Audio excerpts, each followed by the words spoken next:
You need locks on the doors. Get out. You need a lot of heat. You know, everybody gets a little bit more comfortable and loose. Builds up a nice little sweat. That was Diddy himself putting it down on what goes on at his infamous freak-off parties. But you gotta see one of the videos for yourself. New footage from one of his so-called sex rituals just dropped in court, and trust me, it's way crazier than anything Diddy said. Let's get into it. Inside the disturbing freak-off rituals, the whole courtroom was dead silent, straight up frozen on May 14th. 2025, when the feds dropped a bomb in Sean Diddy Combs' sex trafficking trial, as the jurors were glued to their seats. Prosecutors showed images and clips from those infamous freak-offs with Cassie Ventura and male escorts surrounded by baby oil and all types of lubricants. The jury's reaction was mad obvious: eyebrows shooting up, pens scribbling like crazy, and that thick, uncomfortable silence that hits when people witness something wild they weren't ready for. For those who've been keeping tabs on this high-profile case, the accusations against the hip-hop mogul have been stacking up for months, but it was Cassie Ventura's emotional testimony, spilling the tea while 8 months pregnant, that finally gave the full 411 on what allegedly went down during her 11-year situationship with Combs. The prosecution ain't playing around, painting Diddy as a powerful dude who supposedly flexed his industry clout, stacks, and straight-up threats to orchestrate these elaborate freak sessions they called freak-offs. But what's the real deal with these events that got the feds so pressed? According to what went down in court, these were extended drug-fueled sex marathons lasting anywhere from a day and a half to 4 whole days, popping off nearly every week. According to some receipts, Ventura testified she was forced into this mess from age 22 when she was put on assignment to line up escorts who had to meet specific physical requirements. She was coordinating the travel across state lines and making sure they weren't cops. All that activity now has Diddy catching sex trafficking charges. The whole setup of these freak-offs followed a specific game plan, as Cassie broke it down on the stand. According to the notes from court, she laid out the ritual step by step. Step 1 involved self-pleasure, where she and the escort had to perform while she narrated every little detail of what was happening. This was supposedly for Diddy's entertainment as he watched the whole scene. Step 2 brought in the touching, and that's when the notorious baby oil came into play. Witnesses testified that Diddy was big on making sure everybody was oiled up to the point where they needed to hit that oil bottle every 5 minutes to keep that shine going. This matches up with the evidence the feds seized when they raided Diddy's cribs in March 2024, scooping up more than 1,000 bottles of baby oil and lube. For Step 3, activities went down which Ventura claimed she would usually rush through because she just wanted to get it over with, making it clear repeatedly that she wasn't in it because she wanted to be, but because she was shook and trying to hold on to her relationship with Diddy in a twisted way. The final step was the full-on action, where Diddy sometimes just watched from the cut, though other times he'd jump in if they were really comfortable with the escort. According to what was said in court, what's really foul is that Ventura testified that after these encounters wrapped up, Diddy allegedly made her take the escort's bodily fluids and smear them on his chest and nipples before getting busy with her. The way these events were set up shows they weren't just some spontaneous turn-up. Hotel rooms came stocked with narcotics, ketamine, cocaine, the works, plus baby oil, lubricants, and extra bed sheets. Diddy's squad supposedly handled everything from travel arrangements to paying the workers, and even scheduled 4 drips afterward to help everyone recover from going hard. And all the substances backing up Ventura's story is Daniel Phillip, a 41-year-old male escort and former manager of a male review show, who took the stand on May 12 and 13, 2025, spilling about his involvement in the freak-offs from 2012 to 2014. Phillip said he got paid between $700 and $6,000 per session to get it on with Ventura while Diddy watched and handled his business. These link-ups supposedly went down in Manhattan hotels and private spots. The escort's testimony was so explicit that Diddy's daughters bounced from the courtroom during his hour-long account. During cross-examination, defense attorney Xavier Donaldson came at Phillip with what witnesses described as an awkward back and forth about his physical attributes. Adding more weight to these allegations is the 2016 hotel surveillance footage showing Diddy putting hands on Ventura at the Intercontinental Hotel in Los Angeles. This video, which first hit the streets in May 2024, shows Diddy rocking just a white towel and socks, chasing Ventura down a hotel hallway, grabbing her by the back of the head and slamming her to the ground. The clip continues, showing him kicking her multiple times and trying to drag her away. His then-girlfriend Cassie is trying to get onto an elevator when the music mogul, wearing just a white towel and socks, chases her down, grabs her by the back of the head, and This incident allegedly popped off when Ventura tried to dip from one of these freak-off sessions. According to her lawsuit, Diddy became extremely intoxicated and punched Cassie in the face, giving her a black eye, prompting her to try and leave the hotel room.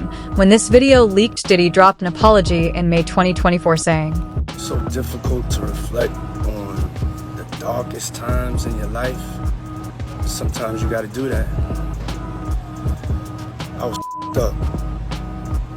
I mean, I hit rock bottom. He kept going. But I made no excuses.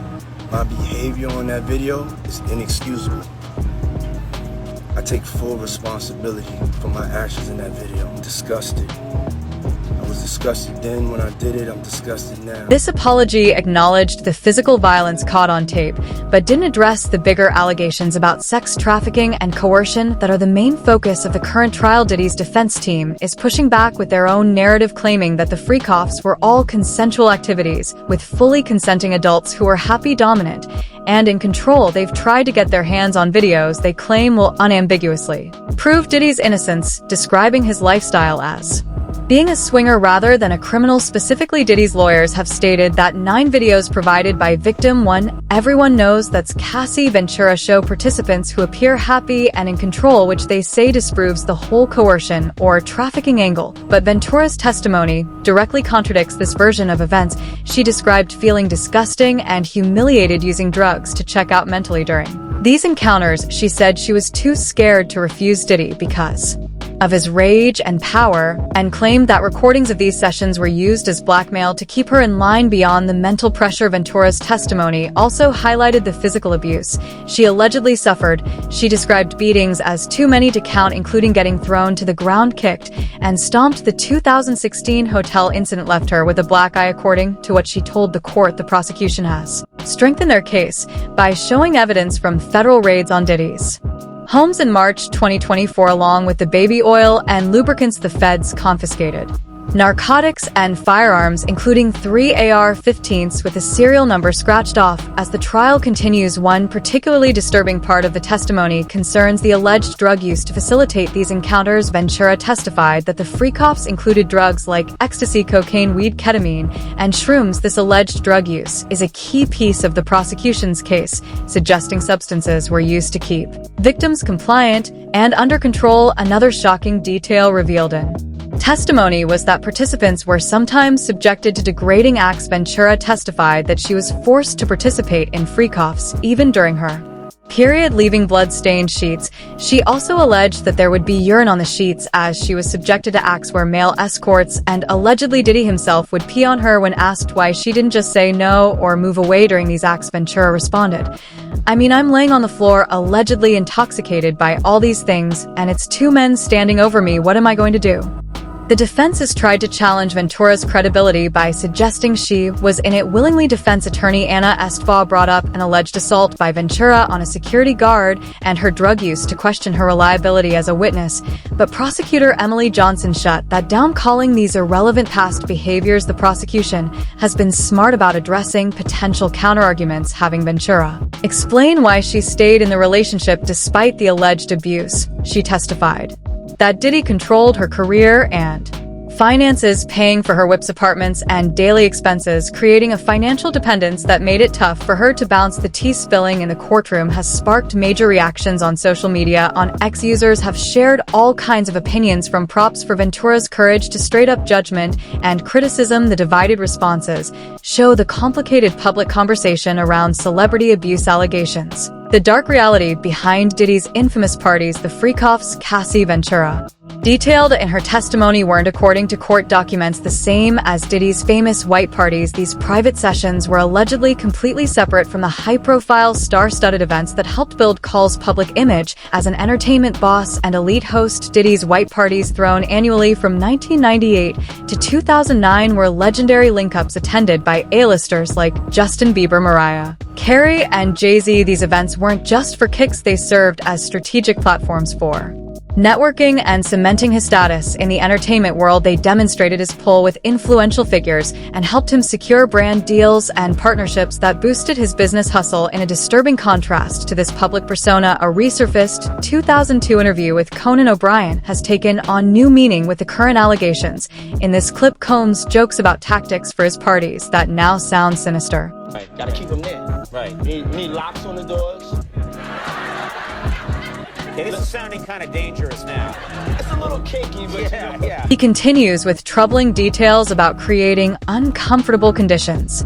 Right. Check it out. You need a lot of heat. A lot Heat. of heat. Yeah. Heat. You mean that physically the place has to be hot? You don't have no air conditioning. When asked why, Combs explains, No air conditioning. Why is that? Heat affects the alcohol, and it also affects, like, everybody gets a little bit more comfortable and loose. in another clip that's come back to haunt him, Combs seems to predict his legal troubles while talking about his parties. You're gonna hear about my party. They're gonna be shutting them down. They're gonna probably be arresting me, doing all types of crazy things just because we want to have a good time. According to testimony and court documents, the white parties were just the pregame for Combs. The freak-offs reportedly kicked off after the celebrities bounced, turning into secretive, wild activities. This pattern created a major disconnect between Combs' public image and his alleged private behavior. The federal indictment against Combs portrays these freak-offs as part of a bigger criminal operation running from 2004 to 2024. Beyond sex trafficking, the indictment lists a variety of alleged criminal activities, including forced labor, kidnapping, arson, bribery,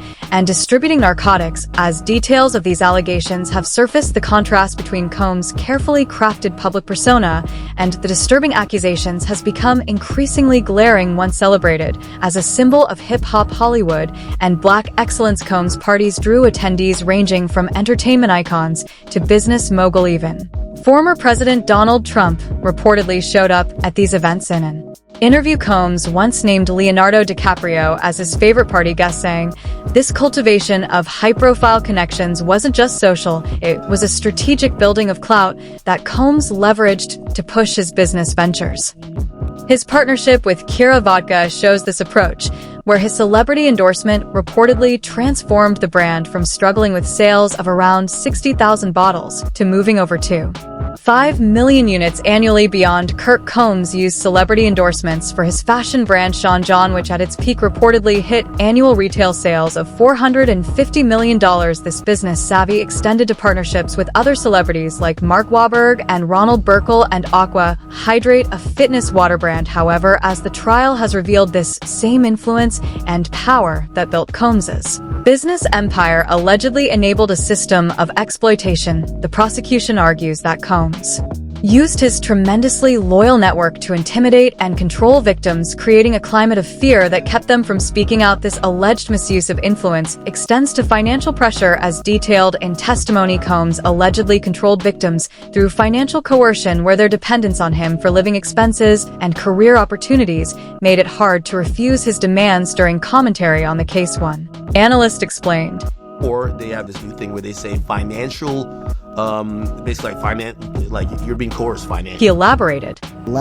So like because of your financial future, you rely on this guy to for living and your livelihood, you do these things. The scale of allegations against Combs is mind-blowing. As of May 2025, he faces over 80 civil lawsuits alleging sexual misconduct, with more expected. Among these are allegations of child abuse, with lawyer Tony Busby representing 120 accusers, including 25 minors, with one alleging assault at age 9. This growing number of accusations has sparked discussions about potential accomplices. In Reddit threads, users have expressed hope that others would go down with Diddy, suggesting he didn't act alone. The federal trial, which kicked off with jury selection on May 5th, 2025, is happening in Manhattan, with opening statements delivered on May 12th. Combs has pleaded not guilty to 5 counts: racketeering, conspiracy, 2004-2024, 2 counts of trafficking by force, fraud, or coercion covering different time periods, and 2 counts of transportation to engage in intuition. The jury selection process itself had some tense moments, with potential jurors having strong reactions to the 2016 hotel video. At least 4 had seen the footage, with one describing it as damning evidence, while another found it shocking and scary. These reactions led to some getting dismissed to ensure impartiality, adding to the drama. Defense attorney Mark Agnifilo has claimed that Combs had mental health issues while committing the alleged acts, suggesting he was in a deep, dark depression that was alcohol-fueled, cocaine-fueled, as one commentator broke it down. And they're trying to piggyback off that moment to say Diddy was in a deep, dark depression that was probably alcohol-fueled. Drug-fueled, yeah. And he was pretty much inebriated for maybe the majority of the day, or he was drugged up just constantly, and that impaired his judgment. However, legal analysts have suggested this defense strategy probably won't work. As the trial progresses, it's already had major consequences for Combs' business empire. 18 companies cut ties with his Empower Global platform in 2023, and Diageo ended its partnership with Combs in 2024, buying a stake in De Leon Tequila for $200 million. Ciro sales in North America reportedly dropped by 28% in 2023, blamed on the damage to Combs' reputation. The extensive evidence presented by the prosecution includes the items seized during federal raids in March 2024 beyond the already mentioned baby oil and lubricants authorities found. Narcotics including cocaine, oxy, and meth, and firearms including 3 AR-15s with serial numbers scratched off. Despite these mounting allegations and evidence, Combs' legal team maintains his innocence. His attorney has stated emphatically. He's innocent. He came to New York to establish his innocence. He's not afraid. He's not afraid of the charges. We believe in him wholeheartedly. He didn't do these things. This was a 10-year relationship. There's no coercion, there's no crime. This defense narrative frames the relationship as consensual, dismissing allegations of coercion as misrepresentations of a swinger lifestyle. Attorney Mark Agnifilo has argued that Combs is being unfairly targeted because of his race, framing the charges as an unjust prosecution. However, the prosecution's case is strengthened by multiple accusers with similar stories beyond Ventura and Philip. Don Richard, a former member of the group Danny Kane, claimed battery and harassment and reported witnessing Combs' abuse of Ventura in the 2000s. The mounting allegations have created a major shift in Combs' public standing, where once he was celebrated for his business moves and cultural contributions, few A-list supporters have publicly defended him, probably because they don't want the backlash, the jury's reaction, and potential consequences. The vibe in the courtroom on May 14th, 2025 showed just how heavy the evidence was in Sean Diddy Combs' trial, as still images from the freak-off videos were shown to the jury showing Ventura with escorts and items like baby oil and lubricants. The courtroom went quiet AF. Jurors were visibly shook, with many raising eyebrows and taking mad notes. Even Diddy himself leaned over to check out the images, showing just how crucial they are to the case. How the jury feels about this evidence could be the make or break moment in determining Diddy's fate. Legal experts, including Naima Rahmani, a former federal prosecutor, have suggested that Cassie's testimony could be damaging and the best and most effective for the prosecution, since she experienced it firsthand, and there's video backing her up. This assessment hits different considering that NDAs from Ventura's settlement with Combs can't stop her from testifying in a criminal case. The jurors haven't just seen the graphic images, but also the 2016 security footage from the Intercontinental Hotel showing Diddy putting hands on Ventura. This video was played multiple times during the proceedings, potentially strengthening the prosecution's narrative of a pattern of abuse and control. The jury's reaction is no small thing, as one legal analyst observed during jury selection. Some potential jurors had such strong responses to the video evidence that they got dismissed. One juror called the hotel assault video damning evidence, raising concerns about being fair. Another found it shocking and scary, showing how emotionally impactful the visual evidence is. These reactions suggest the jury might be leaning toward dropping the hammer, especially given the graphic nature of both the testimony and the supporting evidence. However, the defense's arguments about mutual consent and describing Combs' lifestyle as that of a swinger rather than a criminal add complexity to how jurors might weigh the evidence. If Diddy gets convicted, the consequences could be major. He's facing 5 federal charges: racketeering, conspiracy, 2 counts of sex trafficking by force, fraud, or coercion covering different time periods, and 2 counts of transportation to engage in. If found guilty on all counts, he could be locked up for life. Beyond the criminal charges, Combs is dealing with over 80 civil lawsuits alleging sex misconduct, with more expected. These lawsuits could lead to massive financial penalties and further wreck his reputation and business interests. The financial impact has already been real. As mentioned earlier, 18 companies cut ties With his Empower Global platform in 2023, and Diageo ended its partnership with Combs in 2024, copying his stake in De Leon Tequila. For $200 million, Ciroc sales in North America reportedly fell by 28% in 2023 due to the damage to his reputation. Public reaction to the trial has been all over the place, with heated discussions on social media platforms. On X, formerly Twitter, users have shared opinions ranging from support for Ventura's bravery to straight-up hating and judging. Some comments focused on her pregnancy during testimony, with one user noting, "She pregnant on the stand, it's over for him."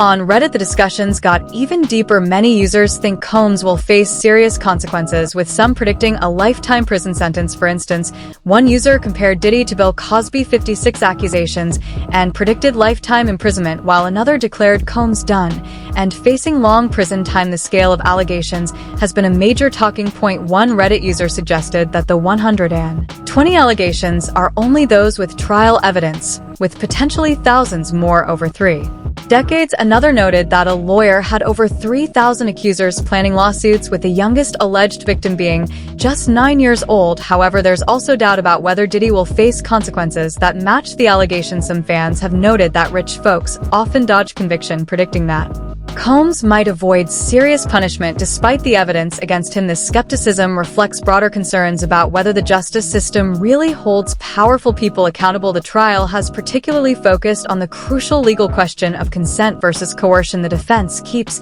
saying the activities were consensual, part of a swinger lifestyle, but the prosecution argues that the pattern of physical violence, financial control, and drug use created a coercive environment that killed any real possibility of consent. Ventura's testimony backs this theory, as she described how Diddy controlled everything from her nail color to her wardrobe and held her music career hostage while threatening her with recorded videos. She also testified that Diddy paid for her rides, cribs, and daily expenses, creating financial dependence that reinforced his control beyond just Diddy's personal consequences. The trial has broader implications for the entertainment industry and how society understands power dynamics. The allegations against Combs are part of a larger cultural reckoning with sex conduct and abuse of power in entertainment, following movements like Hashem 2, as one commentator put it. I think this was the start of a new Me Too era, when Diddy got taken down. And the public consensus was like, this guy's as guilty as it could be. However, there are concerns about compassion fatigue and skepticism as allegations stack up against various figures in the industry. Then we just start seeing so many allegations about everybody. Metro Boomin, 15 executives, this rapper here. This flood of accusations has led to some questioning the credibility of the allegations. When you keep hearing the same, like, the victim's perspective on these proceedings is powerfully shared in statements from accusers. In one video, a woman alleging assault by Combs explained, "Violation I have experienced during the assault has had lasting effects on my body, causing ongoing health problems and complications. The combination of physical and emotional pain has created a cycle of suffering from which it is so hard to break free. I want to continue on this journey towards recovery and healing. I'm glad that he is locked up, but that's a temporary feeling of relief." This statement highlights the long-term impacts on alleged victims, emphasizing that the consequences of the alleged abuse go way beyond the courtroom. The prosecution's case has been built methodically, with the federal investigation running for more than a year, as one commentator broke it down. Feds, and this is what I'm saying, they spend so much money. They want him so bad. They have convened a grand jury for over a year. This extended investigation has resulted in a comprehensive case with multiple witnesses and extensive evidence. The prosecution team, led by the daughter of former FBI Director James Comey, has been described as no joke. Federal prosecution team is all white women, led by the daughter of former FBI Director James Comey. So, this is a kind of a hardcore situation. Defense has tried to counter with high-profile legal representation, including adding Brian Steele to the team 3 weeks before the trial. However, some legal analysts have questioned whether this last-minute addition will make a difference. Yeah, Brian Steele's great, but he's coming in 3 weeks before the trial. How much can he really do? 38. The defense team tried to push the trial back by 2 months, but the judge wasn't having it, forcing them to stick with the original schedule. Beyond the legal proceedings, the trial has sparked bigger conversations about celebrity culture and the systems that enable abuse. The allegations suggest that Diddy's status and connections created an environment where misconduct could allegedly go unchecked for years. In particular, the trial has highlighted how the entertainment industry's power structures might facilitate abuse. Ventura testified that she met Diddy as a fan, describing him as larger than life. Their relationship turned romantic around her 21st birthday, with Combs exerting significant control over her career. This power imbalance reportedly enabled the alleged pattern of abuse and coercion. The case against Combs includes not only the allegations from Ventura and others, but also evidence of witness tampering. Prosecutors have alleged that Combs contacted potential witnesses using other inmates' phone accounts while locked up, indicating an attempt to influence testimony. This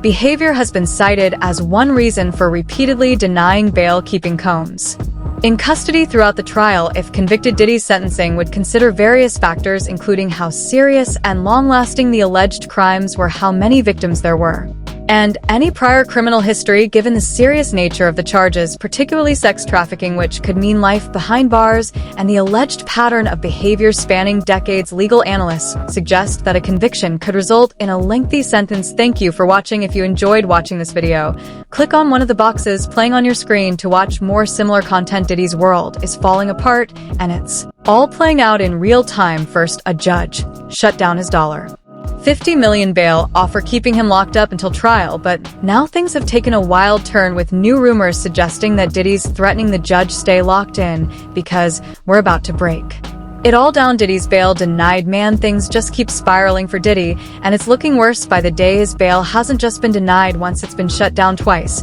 And now there's talk that he might have even threatened the judge. Whether that's true or not, nobody knows for sure, but with everything going down, nothing seems off the table. You'd think with $50 million on the table, he'd walk out of that courtroom no problem. But even that kind of cash can't change the fact that he's facing some serious charges. The whole bail drama kicked off on Tuesday the 17th, when Diddy rolled into court after his arrest. He stood before U.S. Magistrate Judge Robin Tarnowski, pleading not guilty to some heavy charges: racketeering, sex trafficking, and transportation for prostitution. Diddy's legal team tried to pull all the stops, requesting home detention with GPS monitoring on a $50 million bond. This bond was secured by his $48 million Miami mansion and his mom's house nearby, and to show he wasn't playing, Diddy, his mom, and even his daughters all handed over their passports to his legal counsel. His lawyers made it clear Sean Combs has never avoided, eluded, or run from a challenge in his life. And to back it up, Mark Agnello, Diddy's lawyer, told the press that Diddy willingly flew to New York to face the charges head on.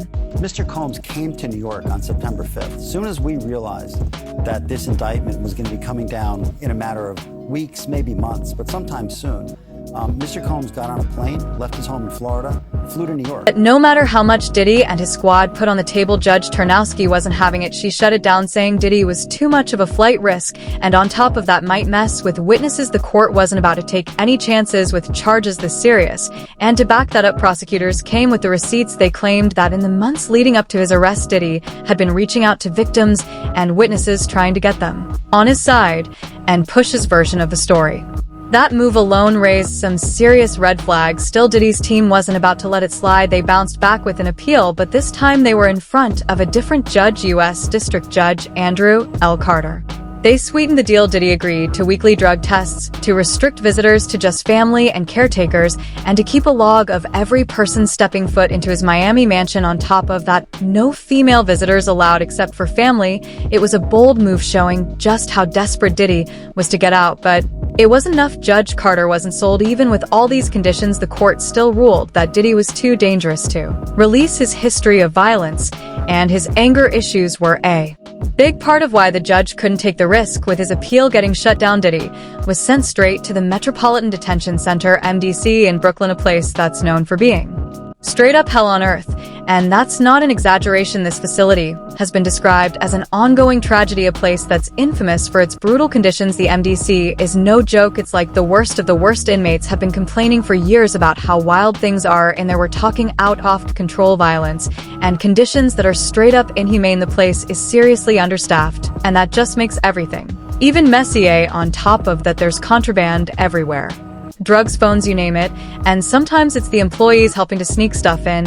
And if that's not bad enough, the lockdowns are constant. Prisoners can go days locked in their cells, no calls, no visits, no showers, no fresh air. For Diddy, used to living in mansions and private jets, this is a whole different kind of reality, a far cry from the life he's used to. But how did we even get here? Let's rewind to September 16th, the day Diddy got taken. And what's wild is that Diddy knew the charges were hanging over his head, but he clearly didn't expect the feds to come for him that day. Just hours before his arrest, Diddy was out in Central Park acting like it was just another regular day. Fast forward a few hours and Diddy was seen again, this time with his son Christian Combs, still moving like he had no care in the world, completely relaxed, as if he was untouchable. Just 30 minutes before the arrest, Diddy was still chilling with a group of friends, probably cracking jokes, completely unaware that the feds were closing in on him. What started off as a sunny day full of smiles ended with Diddy in handcuffs, facing one of the most serious indictments of his career. And trust me, the details of that indictment is straight up wild.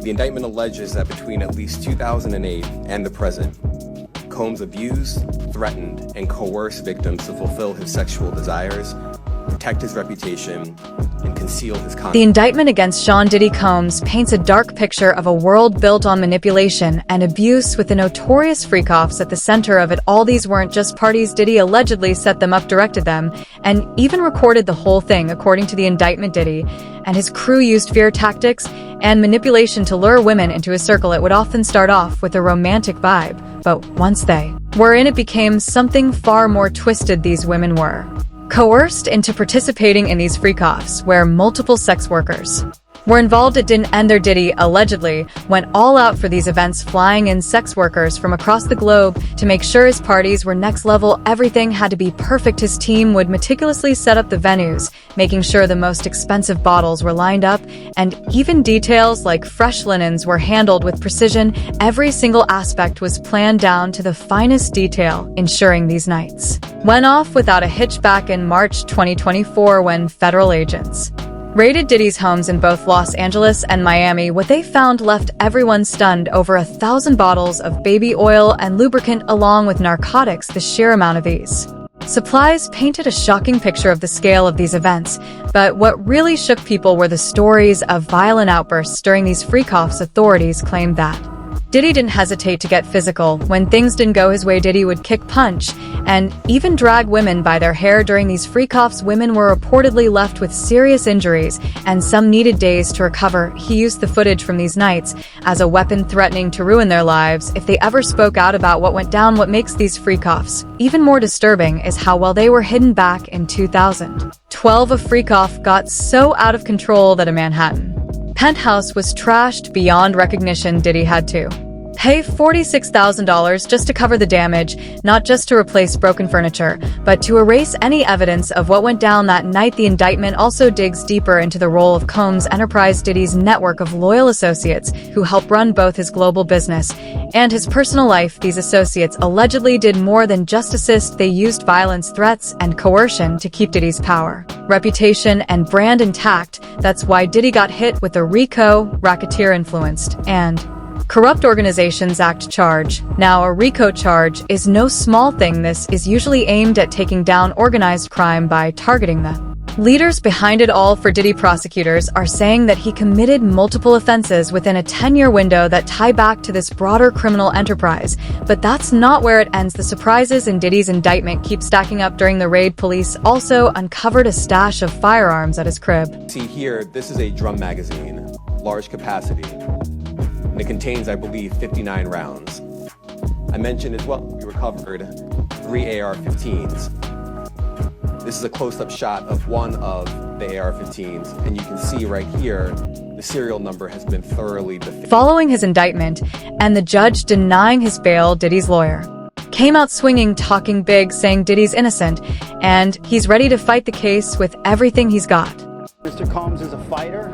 He's going to fight this to the end. He's innocent. He came to New York to establish his... While Diddy's lawyer is pushing hard to prove his innocence, it's hard for a lot of folks to buy it, especially when you hear all the wild details surrounding the allegations against him. The allegations against Diddy ever since November 2023. Diddy's been getting hit from all sides with lawsuits, allegations flying in left and right to the point where it's almost hard to keep track. But one of the most damaging lawsuits dropped earlier this year, and it came from none other than his former producer, Rodney Lil Rod Jones. And let me tell you, the details in this one are wild. According to the lawsuit, between September 2022 and November 2023, Jones was invited to work on 9 tracks for Diddy's Love album. Lil Rod wasn't just working with Diddy, he was practically living with him over the course of those months. He spent time in Diddy's homes in LA, New York, and Miami, and even spent several weeks aboard a yacht Diddy rented in the US Virgin Islands. But what seemed like a promising gig soon turned into a nightmare. While staying with Diddy, Jones claims he was constantly dealing with unwanted touching and groping. It didn't matter where they were, LA, New York, Miami, or even out on that fancy yacht. Diddy was allegedly crossing boundaries, and it gets worse. Jones says Diddy even had him working in the bathroom while he strolled around naked, flexing in the shower like it was no big deal, with the glass enclosure leaving nothing to the imagination. Feeling violated and humiliated, Jones decided to speak up. He took his concerns straight to Christina Carorm, Diddy's chief of staff. But instead of handling it, Carorm just brushed it off. She had the nerve to say, "You know, Sean will be Sean." Like that excused everything. She downplayed the whole situation, calling Diddy's inappropriate touching just friendly horseplay, as if that was supposed to make it okay in her eyes. It wasn't a big deal, that's just how Diddy rolls. But that wasn't the end of it. Lil Rod also dropped a bombshell, claiming that Diddy tried to groom him into some sexual activities. And it wasn't just with anyone. Diddy allegedly tried to get him involved with fellow producer Stephen Aaron Jordan, better known as Stevie J. Now, for those of y'all who might not know, Stevie J is a big name in the music game. He first blew up back in the 9s as part of Bad Boy Records production crew, the Hitman. This man was in the trenches with Diddy, producing some of the biggest hits in hip-hop and R&B. We're talking classics like Mo Money Mo Problems by the Notorious Big, I'll Be Missing You by Puff Daddy, and Honey by Mariah Carey. Stevie J's work even earned him a Grammy Award in 1997 for his role in Puff Daddy's No Way Out. According to Jones, Diddy allegedly promised to pull some strings and make sure Lil Rod would take home Producer of the Year at the Grammys if he went along with Diddy's demands. And it doesn't stop there. Jones claimed that during Thanksgiving in 2022 at Diddy's Miami mansion, things got even darker. Diddy, apparently wasted, offered him some cocaine, which Jones refused before heading to the restroom. But that's when things took a disturbing turn. One of Young Miami's cousins allegedly burst into the bathroom and started groping him. Jones believes Diddy orchestrated the whole thing, sending her in to assault him.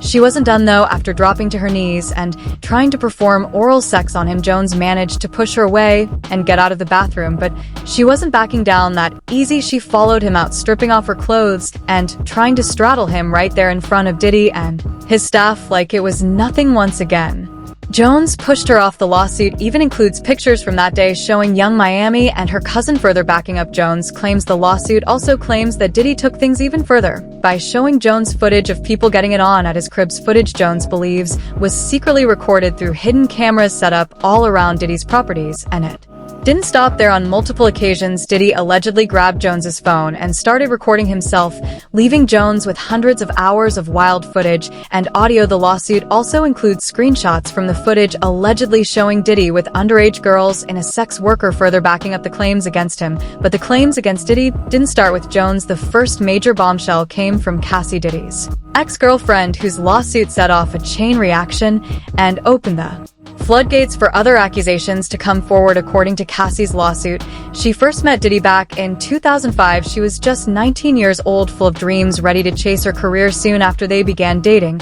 But that's when things took a dark turn. She described enduring years of physical, emotional, and sexual abuse, which left her feeling trapped and powerless from the jump. Diddy allegedly took full control of her life. He would constantly give her drugs like ecstasy and cocaine, supposedly using them to keep her under his thumb. Diddy didn't hold back. When it came to violence, Cassie claimed he frequently subjected her to savage beatings, leaving her with bruises, busted lips, and black eyes. In one incident back in 2009, things got especially dark after she spoke to another music manager. Diddy allegedly snapped, pushing her into a car and stomping on her face. But it wasn't just hidden behind closed doors. In 2016, one of these violent moments was caught on camera, and that footage leaked in 2024, making headlines. Earlier this year, the leaked video showed Diddy attacking Cassie in a Los Angeles hotel hallway, exposing the abuse she had endured for years. But it wasn't just physical violence. Cassie also opened up about the emotional torture. She talked about being forced into Diddy's twisted freak-offs, where he'd direct sexual acts between her and sex workers, often while filming. These sessions were fueled by heavy drug use and left Cassie humiliated and degraded, all in the name of Diddy's twisted fantasies. Beyond the physical and emotional abuse Diddy allegedly used manipulation to keep Cassie tied to him. She claimed he would suppress her music and control her career to make sure she stayed in line, keeping her dependent on him for over a decade. Even though Cassie dropped the lawsuit within a day of filing, it was like opening the floodgates. Her case prompted other women to step forward with their own allegations, bringing even more heat to Diddy. One of those women was Joy Dickerson, who dropped a bombshell lawsuit going all the way back to 1991. Joy claims that while she was a student at Syracuse University, Diddy drugged and sexually assaulted her during a dinner. She says he spiked her drink, leaving her barely able to stand, and then took advantage of her, filming the whole thing. But it didn't stop there. Joy claims Diddy later circulated the footage as revenge porn. The trauma from that night was so bad, she says it made her drop out of college entirely. Diddy, of course, is calling the whole thing a lie, saying it's just another fabricated story. Then there's Jane Doe, who filed her own lawsuit in December 2023. She's accusing Diddy and singer Aaron Hall of ganging her and a friend over 30 years ago, according to her, after a party at Uptown Records. Diddy and Hall forced them into sexual acts, and things took a turn when Diddy allegedly got violent. Jane Doe says he choked her until she passed out to keep her from telling anyone what went down. And just when you thought the allegations couldn't get any messier, another ex, Gina, who has had her past claims resurface. Like I said, these accusations keep stacking up, making it harder to keep track of all the drama surrounding Diddy. Gina and Diddy had an on and off relationship for years, and according to her, it wasn't just rocky, it was straight up abusive. She's been vocal about the violence, describing how Diddy would hit her, hurt her, and even stomped on her stomach during one argument. In past interviews, Gina detailed how the emotional and physical abuse took a toll on her, painting yet another picture of Diddy's dark side. He stomped on my stomach really hard, and I took the wind out of my breath. I couldn't breathe. Took my hair and was dragging me across the grass in my hair. It wasn't just about the physical damage. Just like Cassie, Gina had to deal with constant emotional and mental abuse. She claimed Diddy would tear her down by comparing her to Cassie, telling her that she was the bad one while Cassie was the good one. Always compare me to Cassie and tell me that I'm the bad one and she's the good one. And while these stories are shocking, the controversies surrounding Diddy go way beyond his relationships. Other major controversies. Diddy's got a laundry list of controversies beyond the lawsuits. It's actually wild. One of the craziest involves a woman who claims Diddy shot her in the face. This all goes back to the infamous 1999 Club New York shooting, one of the most notorious incidents tied to Diddy's name. The shooting went down in the early hours of December 27th, 1999 at Club New York in Manhattan. The place was packed, the energy was high, and then out of nowhere shots rang out, sending the whole club into chaos. In the middle of it all was Nada Rubin, who caught a bullet right between the eyes. Miraculously, she survived, but she's had fragments of that bullet lodged in her face ever since. Now here's where it gets even crazier. While Jamal Shine Barrow took the fall for the shooting and got sentenced to 10 years in prison, Rubin has been saying for years that it wasn't Shine who shot her. She's claiming it was Diddy himself who pulled the trigger. Said since really right after the shooting that it was P. Diddy who shot you. I said it immediately. I literally watched them pull out the guns. I've had a clear point of view. I mean, for God's sake, I got shot in my... Rubin says she saw Diddy fire the gun, and she's so serious about proving it that she's willing to have the bullet fragment removed from her face as evidence. Diddy was arrested after the shooting, but was acquitted of all charges, which some say was part of a bigger cover-up to protect him and his then-girlfriend, Jennifer Lopez, who was also at the club that night. Despite the acquit, Rubin isn't letting it go. She's been fighting for years to get the case reopened, and in 2008, she hit Diddy with a $130 million lawsuit. The case was eventually settled in 2011, but Rubin is still speaking out, saying Diddy's responsible and she won't Stop until the truth comes out. And it doesn't end there. Diddy's name has also come up in connection with another huge controversy, the murder of Tupac Shakur. The beef between Diddy's Bad Boy Records on the East Coast and Death Row Records led by Suge Knight was one of the most infamous rivalries in hip-hop. It's believed that this East Coast versus West Coast feud played a big role in Tupac's murder back in 1996, according to court documents filed in 2024. Dwayne "Keffe D. Davis, who was arrested in connection with Tupac's killing, claimed that Diddy allegedly paid $1 million to have Tupac murdered. The documents highlight that Diddy was allegedly willing to go to great lengths to protect his empire during the height of the East Coast versus West Coast feud, and this included putting a hit on Tupac and Suge Knight. Davis admitted that Diddy was terrified of Suge Knight and the tension that had built up between the two labels. Diddy has repeatedly denied these accusations in the past, dismissing them as false and nonsense. So we don't talk about things that are nonsense. So we don't talk about things that are nonsense. We don't even entertain nonsense, my brother. And as if that wasn't enough, there's another wild theory floating around that ties Diddy to the death of Michael Jackson. Why? Because of one named Fahem Muhammad. If you don't know, Fahem was once Michael Jackson's head of security and later became Diddy's top security guy. Based on the lawsuit from Lil Rod, Fahem was known for being Diddy's cleanup man, the one who made problems and people disappear. Fahem allegedly played a major role in covering up incidents, including the 2022 shooting at Chalice Studios. According to Jones, Diddy held a writer's camp at the studio with his son Justin Combs and his friend G present. Things escalated and multiple shots were fired. When the smoke cleared, G was bleeding from his leg and hip, while Diddy and Justin calmly walked out. Jones claims Diddy gave strict orders to tell the cops he had nothing to do with it, covering up what really went down. And Fahem, he was right there cleaning it all up. But here's the kicker: Fahem was also at the scene when Michael Jackson died. Well, guess what, ladies and gentlemen? The cleanup guy, Mr. Fahem Muhammad, was also on the scene when Michael Jackson died. The fact that Fahem later worked with Diddy only adds more fuel to the fire. Some conspiracy theorists believe Diddy's is somehow involved, and that's not even the end of it. There are some wild allegations coming from Jaguar, right, who's been making waves with her claims that Diddy had a hand in the death of his ex-wife Kim Porter. Kim died from pneumonia, but there's the first coroner's report that said that she died. It was ruled a homicide, and they found toxins in her body to prove that she had been poisoned. You know, they have poisons that create heart attack and pneumonia. Now Kim's death was officially ruled as the result of lobar pneumonia, a severe lung infection, and it was labeled as a natural cause. But according to Wright, there's a bigger, darker story underneath the surface. These are some serious allegations adding to the mountain of legal trouble that Diddy's already drowning in. Right now, Diddy's still sitting behind bars fighting for bail. But if you ask a lot of folks, they'll tell you he's right where he belongs. Thank you for watching. If you enjoyed watching this video, click on one of the boxes playing on your screen to watch more similar content.